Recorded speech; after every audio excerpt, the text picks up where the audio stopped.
발생하는 총 비용 5가지이고요. 1억짜리를 매수를 했을 때 4.6%라고 계산을 해보면 460만 원인 거죠.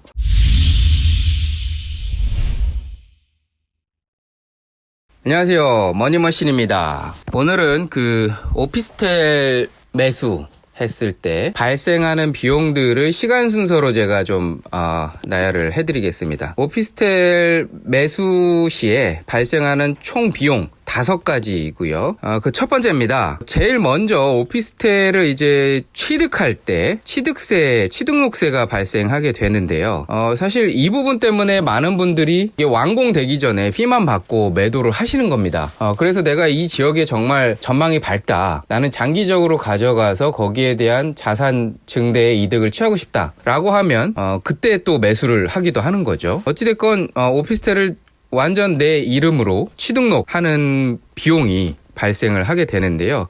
이게 상당히 많습니다. 현재 기준으로 이제 오피스텔이 4.6%의 취등록세를 부담해야 되는데요. 주택 같은 경우에는 일반적으로 1.1%입니다. 거의 4배 이상의 취등록세가 발생하는 거죠. 물론 이제 사이즈에 따라서 15%만 낸다던가 총 취등록세에서 50%만 낸다던가 이런 것들이 있는데 이거는 각자 이제 형편에 맞춰서 직접 계산을 해보시기 바라고요. 저는 이제 간단하게 체크 포인트들만 오늘은 말씀을 드리겠습니다. 이게 법이 계속 바뀌고 그때그때 또 이 퍼센티지나 이런 것들이 또 면세가 되기도 하고 퍼센티지가 바뀌기도 하기 때문에 제가 이걸 일일이 다 나열한다고 해서 의미는 없는 것 같습니다. 어찌됐건 이게 100% 다 낸다라고 했을 때 거의 4.6% 1억짜리를 매수를 했을 때 4.6%라고 계산을 해보면 460만 원인 거죠. 어마어마한 돈입니다. 세금으로 460만 원을 내셔야 돼요. 물론 이걸 다 내진 않습니다. 그래서 이제 취등록세를 절세하기 위해서 대부분 이제 이 취등록세를 면세받을 수 있는 임대사업자 신청을 하게 됩니다. 근데 또 이제 이걸 분양할 때는 부가세 할인 혜택 때문에 일반 임대사업자로 등록을 하라고 많이 그렇게 꼬십니다. 일반 임대사업자로 등록을 하게 되면 10%의 세금을 이제 부가세를 환급을 받을 수 있거든요. 근데 이거를 또 나중에 주택임대사업자로 전환을 또 해야 됩니다. 취등록을 하게 할 때. 왜냐하면 장기적으로 주택임대사업자가 더 낮기 때문에 세금이라던가 여러 가지 혜택 차원에서 그렇게 되면 이때 임대사업자, 일반 임대사업자로 해서 감면받았던 10%의 부가세는 또 토해내야 됩니다. 이게 상당히 복잡하죠. 보통 계약할 때 일반 임대사업자를 내세요라고 이제 말씀을 하세요. 그래서 이제 10%를 돌려받으니 그걸로 이제 나중에 잔금을 치러라 이렇게 얘기를 하는데 어차피 그 비용은 나갑니다. 그 비용 내고 다시 또 주택임대사업자로 바꿔야 되기 때문에 그래서 이런 비용들이 발생할 걸 미리 알고 있어야 당황하지 않는다는 거죠. 사실 저는 첫 거래 때 좀 당황을 했습니다. 이런 것들을 잘 모르고 거래를 했기 때문에. 네, 그 다음에 이제 두 번째입니다. 이제 내 이름으로, 내 명의로 취등록을 하게 되면 그때 이제 자설을 하게 됩니다. 은행에 가서 그동안 이제 무이자 대출을 받던 것을 내가 내 명의로 넘어오면서 이제 이자를 또 납부를 해야 되는데요. 이게 발생하는 두 번째 이자입니다. 여기서 이제 대출은 얼마나 나올지는 개인 신용도에 따라 다르긴 한데요. 보통 오피스텔은 60-70%는 기본적으로 다 나옵니다. 담보가 있기 때문에. 그래서 이제 거기에 대한 이자가 또 발생할 수 있다는 점, 이거 두 번째로 명심하시고요. 그리고 이제 세 번째입니다. 세 번째는 임대를 주다 보면 이게 또 10% 부가세를 또 내야 됩니다. 이 부분 때문에 사실 주택임대사업자로 많이 등록을 하시는데요. 이 주택임대사업자가 아마 올해 말까지만 면세가 되고 그 이후로는 또 내야 되는 걸로 알고 있어요. 이게 세금 납부하는 거는 사실 세입자한테 전가가 되기 때문에 크게 문제가 안 되는데 이게 좀 귀찮습니다. 매달 신고를 직접 해야 돼요. 그래서 이제 오피스텔이 저 같은 경우 여러 개 있으니까 이 여러 개를 매달 신청을 해야 되는 거죠. 그래서 이걸 대행해주는 관리업체들도 생기고 있습니다.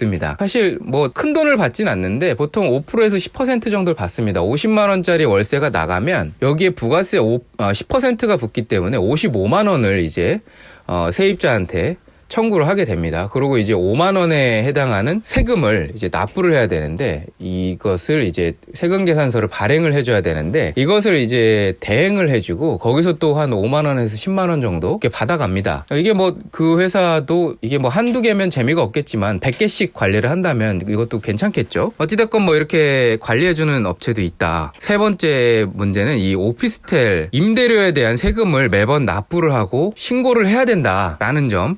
이게 좀 귀찮다라는 거 세 번째 발생 비용 꼭 알아두시고요. 그 다음에 네 번째인데 이렇게 별 생각 없이 이제 지내다 보면 1년에 2번씩 재산세를 내라고 또 나옵니다. 이게 또 오피스텔이 업무용으로 임대를 할 때와 주거용으로 임대를 할 때 또 재산세가 차이가 나는데 주거용이 좀 저렴합니다. 업무용보다. 그렇기 때문에 이것도 주택임대사업자를 하는 이유가 되겠죠. 여러 가지 이점들이 많이 있습니다. 근데 이제 또 특징적인 것이 오피스텔 같은 경우에는 재산세를 2번을 냅니다. 일반 재산세와 그 다음에 건물에 대한 세금을 또 내게 됩니다. 그래서 건물에 대한 세율은 이제 0.25% 발생을 하고요.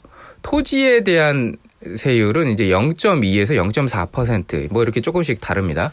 어찌됐건 중요한 건 2번이 발생한다는 점. 그리고 토지에 대한 또 세율 같은 경우에는 내가 오피스텔이 여러 개가 있으면 그게 또 합쳐져서 또 나옵니다. 그러니까 이제 헷갈리는 거죠. 이제 건물에 대한 거는 내가 가지고 있는 유니스만큼 나오고 통지서가 그 유니스만큼 나오고 토지는 하나로 합쳐져서 그냥 또 나옵니다. 그래서 저도 처음에 이걸 받아보고 좀 당황하긴 했어요. 그래서 국세청에 전화해서 제가 여러 개를 가지고 있는데 왜 유닛별로 나오긴 했는데 요거 토지 관련된 건 하나만 나왔죠? 라고 물어보기도 했습니다. 그랬더니 이제 알려주시더라고요. 이 토지는 다 합쳐서 나옵니다. 라고 하나로 나옵니다. 라고 얘기를 하시더라고요. 그래서 네 번째 발생하는 비용입니다. 재산세가 발생한다라는 점 꼭 알아두시고요. 다섯 번째입니다. 나중에 이제 양도를 하게 되면 오피스텔을 매각하게 되는 경우죠. 내가 이제 이 정도 수준이면 꽤 많이 올랐으니 매도를 해야 되겠다.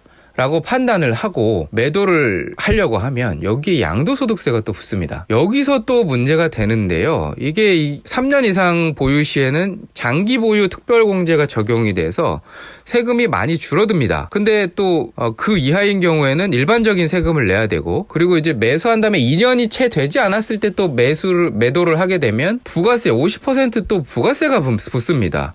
이거를 제가 계산을 해보니까요. 저는 이제 2년 전에 매도를 하려고 알아봤더니 50% 중과세가 부과된 계산 금액을 해보니까 1,000만 원이 넘게 세금이 나오더라고요. 어마어마한 수치죠. 그래서 기본적으로는 오피스텔을 사게 되면 3년은 가져가야 됩니다. 그래야 이게 또 장기 보유 특별 공제가 적용돼서 많이 세금이 줄어들게 됩니다. 대략적으로 계산을 해보면 매매 시에 매매 차익이 한 4천만 원 정도가 된다라고 했을 때 3년 지나서 장기 보유 특별 공제까지 적용을 받더라도 거의 그 매도 차익의 10% 이상의 세금이 발생하게 됩니다. 그 지방소득세까지 포함해서 거의 300만 원 이상이 발생하는데 거의 400만 원 돈이 발생하는데 4천만 원을 벌었는데 그중에 400만 원 정도가 또 세금으로 나가는 거죠. 이 수치 무시할 수 없습니다. 그러니까 차후에 양도소득세까지 고려를 해봐야 된다라는 점이죠. 그래서 이제 오피스텔을 제가 제일 처음에 언급을 했을 때 첫 번째 영상에서 오피스텔을 매수하고 나서